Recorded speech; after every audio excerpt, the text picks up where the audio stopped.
Me chamou a atenção a passagem de Atos 19, que foi citada. O apóstolo Paulo encontra ali alguns discípulos e pergunta para eles em que batismo eles tinham sido batizados. E eles disseram que era no batismo de João.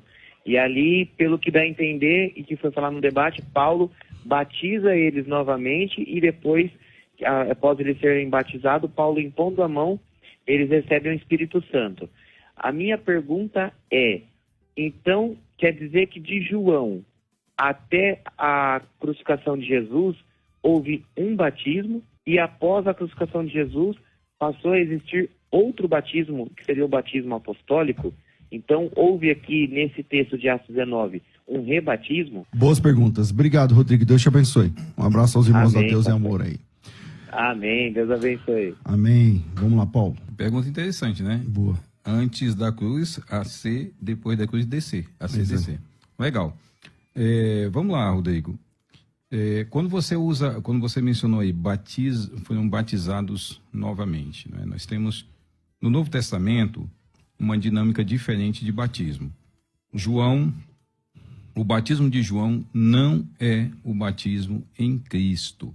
O batismo de João é uma chamada para o arrependimento e uma chamada para o arrependimento para seguir o Messias que estava ali sendo revelado, e João era o arauto, o último dos profetas do Antigo Testamento, o único personagem além do Messias que é citado, profetizado pelos profetas da Antiga Aliança, tá certo? Então tem esse aspecto curioso. Quando Paulo encontra esses discípulos, né, que você já mencionou o texto de Atos, Paulo pergunta exatamente isso, se eles tinham sido batizados, e eles disseram que não. E qual batismo vocês conheciam? O batismo de João.